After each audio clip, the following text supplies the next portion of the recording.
Good morning, good afternoon, good evening, folks. Michael Zuber, one rental at a time, back with his good friends, and what we call the three amigos. How you doing, Dion? Howdy, guys. Ready for round two? And Matt, how are you? I'm super awesome. Ready for segment number two. Yeah. So, hey guys, thank you for. I sent you guys a link. I was actually out exercising earlier today, and a Joe Rogan video popped up.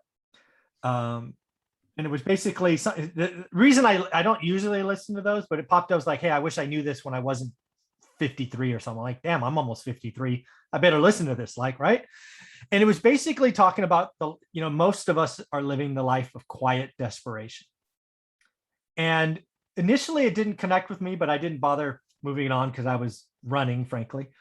But the more and more he talked, I'm like, damn, I'm going to talk to Matt and Dion later. And this is kind of us, right? Because I go back to when I started this. I just lost 150 grand. Dion, you had just gotten divorced and found $90,000 in debt, which wasn't fun. And Matt, you start this after you choose not to go to school anymore, right? So we are living this life of quiet desperation, but all three of us on our own kind of did what Joe talked about. We got focused. We kicked butt during the day. We got focused on a side hustle, and we did daily discipline. And I just wanted to talk about that first, and now how we're trying to help people. But people, you got to recognize you're living in a world of quiet desperation. I'll actually find that link, or I have it because I texted both of you, and I'm going to make it a link in the top of the description of this video, because it hit home. I might actually listen to it again. But Matt, what did you get from that video? Yeah, I mean, that's the life we're all living. Right. If you have a 9-to-5 job, and, it's what, Mike, it's what you and I talk about all the time. And it's what I saw my friends, graduating college faced with. It was the greatest opportunity in their life. It was the greatest opportunity that they had to move things forward, but they were already saddled with college debt, and so this is the stuff that I talk about all the time. And, it probably varies, or probably greatly differs from what most other people think. But I just think that, largely speaking, I think college is absolutely useless, largely speaking. I think that it is the indoctrination of our society that you need to go to college in order to become successful. And quite frankly, I've been a hiring manager for years and years and years. And I was all set with the drone. I was all set with the drone. I wanted that hustle guy. I wanted that guy who was like, hey, you know why you should hire me? Because I'm going to be the first in the office. I'm going to be the last one out, because I'm going to work weekends, because I'm going to do whatever it takes to be successful here, because I don't have a degree. And they think that that's something that's really important. And so I'm just going to grind. I'm going to grind and get everything I have.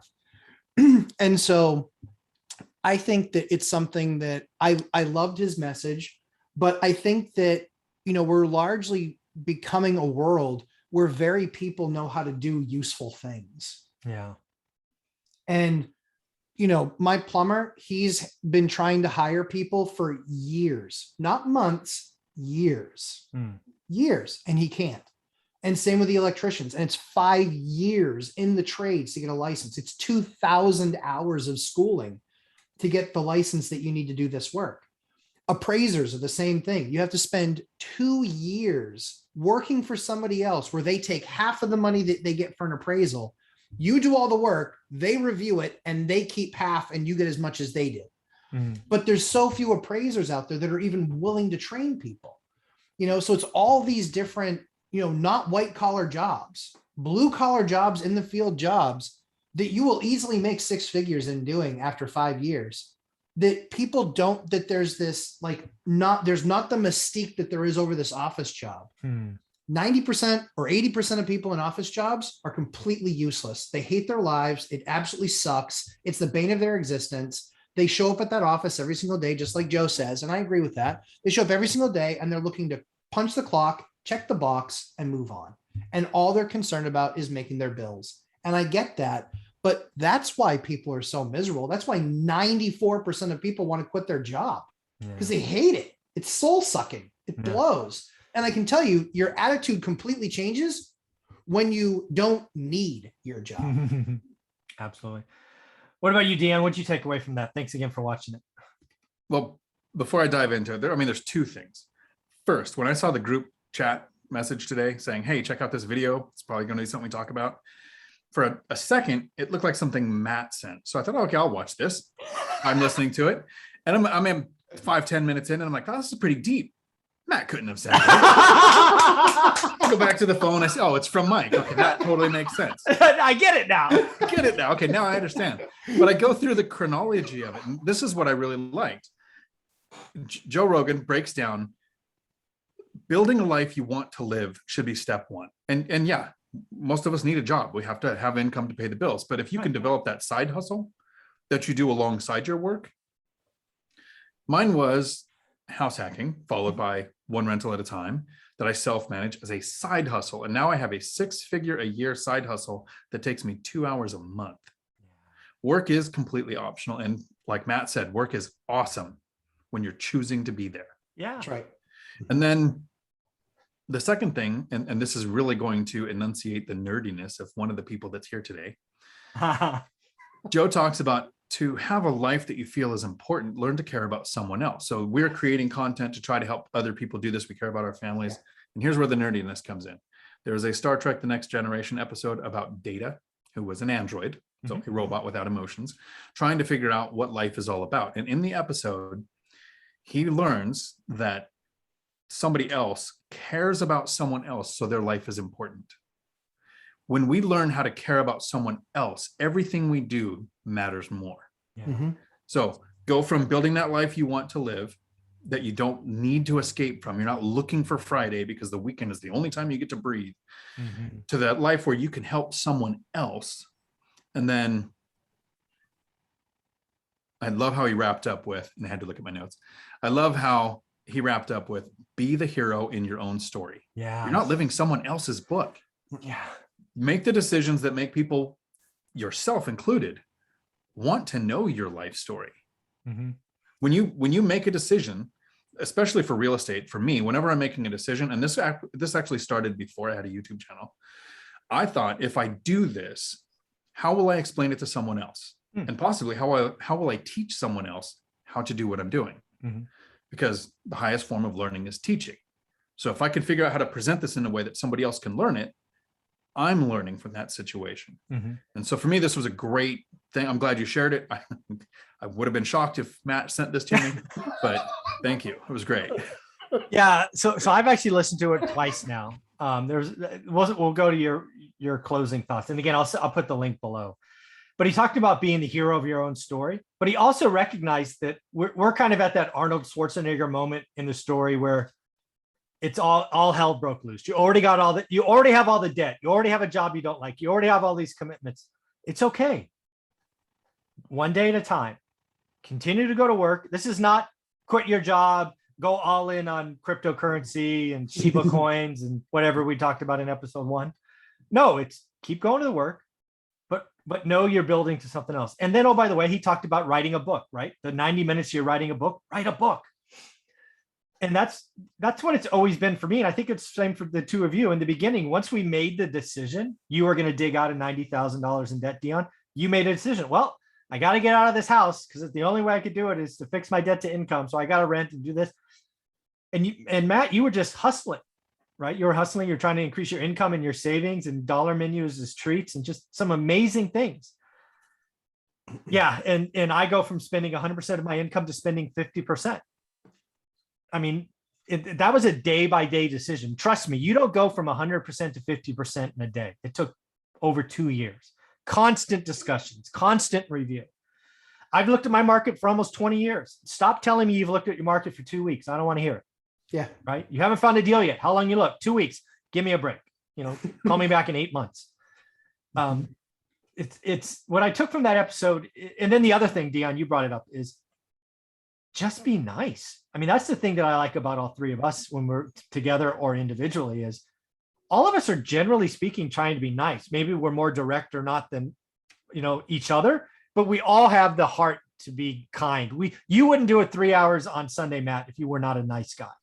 Dion, you wouldn't do everything you do on Bigger Pockets if you were not a nice guy, right? I wouldn't do daily stuff if I wasn't at least trying to be a nice guy. So I feel better every day when I shut down my YouTube channel at 9 o'clock and the videos just load later, I feel like I've contributed. So, but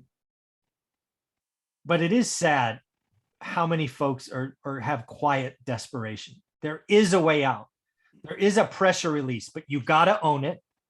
You got to decide, and you got to be comfortable grinding for every day for years. It does get better, right? All three of us are examples of it does get better. So we'll go reverse order. Dion, any other thoughts as we wrap this one up? One of the things I like to say is you're going to be alive in 5 years, start investing like it. But if we take that a step further, most people, at least science nerds like me, always hear of movies or books or stories about somebody being afraid of going back in time because you can make a little butterfly effect change 20 years ago, and now your whole life today has changed. But nobody thinks about making a little butterfly effect today that's going to make your life in 20 years that much better. I like it. So building that life, starting that side hustle, buying the next rental, controlling your life creep, all of those are things that we can be doing today that your future self will thank you for. Absolutely. I love that. Yep. And Matt? Yeah. I mean, honestly, for me, it's what I've always told everybody that I talk to is, you can't ever get a harvest on seed that wasn't planted. Ooh. And there is nothing sexy about plowing earth and putting the seed in the ground. I mean, think about all the shit you got to put on it and take care of it and water it and nurture it. And it's like, and that's why my heart breaks for farmers, right? When they get a stupid freaking frost, it's like my heart breaks for those guys because it's like the time, the effort, the energy, everything that they poured into that. And they're so susceptible to the elements. And I think we all are, we all are susceptible to those types of elements of life. And, saying, oh, I'm just not getting results. It's not working. Yeah. Work out in the gym once a month and let me know how healthy you are. And that's the thing. I don't care if you work out at the gym 8 hours one day a month. Exactly. You're not going. The only thing you're going to be is sore for 2 more weeks. Yes. So, and that's really the key for me is that I've always grasped the concept of I can't ever reap the harvest of seeds I haven't sown.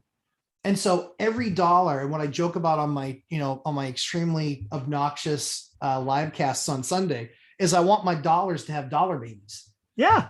Me too. And you can't get there without investing. And I want them to have the biggest dollar babies possible. Ever. I want stories written about how my dollar baby gave birth to a 14-pound dollar baby. Exactly. Uncomfortable dollar babies. Exactly. So they had to go get that baby. Yeah. So, I mean, that's the thing is I just think that, largely speaking, and I see a lot of people, I talk to a lot of people, I see a lot of people in the grind. I see people that I work with, same grind. I've got this one guy that I work with that actually has hit the bug. He's bought 4 properties in the last 2 years. In the previous 20, he bought 1. And he's like, I didn't want to become a real estate investor. I said, yeah, but you learned how to see a deal. Yeah. And now it's just like ching to ching, like it's crazy money now. Yeah. So I just, like I said, I want to encourage people that, a farmer isn't successful literally going out and looking at his dirt every day. Yeah. He has to plow it. He has to till it. He's got to put seed in the ground. And what is seed? Seed is that investment, not only of time, but of capital. Mm-hmm. Seeds aren't free. So you got to spend the money to put that seed in the ground. And then you have to spend a bunch of time and effort and energy and more money trying to get that thing to grow. And then eventually you'll get a harvest that you won't believe. And look at most new farmers. They start off with a smaller plot of land and get bigger and bigger and bigger. And then before you know it, they've got 200 acres. Yeah. And they're a massive operation, just like we all are going to hope to get to someday.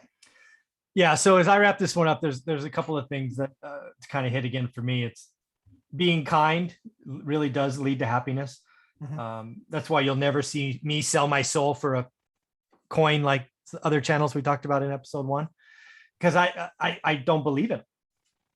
I just don't. If I don't believe in something and use it myself, it's not going to go that way. And then lastly, you're right. The one thing that I really like about what we do here is we feel good about how we got started, one rental at a time, that course, which both of you contributed to. And then it comes with all the extras, right? All the bonus stuff and the Facebook group, all these other things. And you both are active. So I just want to thank you for being a part of that. And you can see in the group, it's working. There's over 1,000 members now, deals every week, networking. So it gets, I look at it at least once a day. It puts a big smile on my face. So thank you guys for being a part of that. Matt, how can people find you? Lumberjack Landlord on YouTube and Lumberjack Landlord live stream, 11:30 a.m. Eastern time. I also make the time to be on Dion and Mike's live streams, Wow. which are extremely entertaining. Very cool. And Dion? Right here on YouTube, Dion Talk Financial Freedom, and in the Bigger Pockets forums and the Bigger Pockets Facebook groups. Tuesday nights, I'm doing live streams. Nice. And next week is my last week of a current Bigger Pockets boot camp course. Nice. So after that, I'm going to try to move them up earlier so that the people on the East Coast don't have to stay up so late. Very cool. Great. I prefer it. You have little ones, so I do. yeah. Not all of us have little ones. Yeah. Yeah, I'm just going into the wee hours of the morning with Dion. There you go. All right, guys. Take care of yourself. Thanks. Thanks, Mike.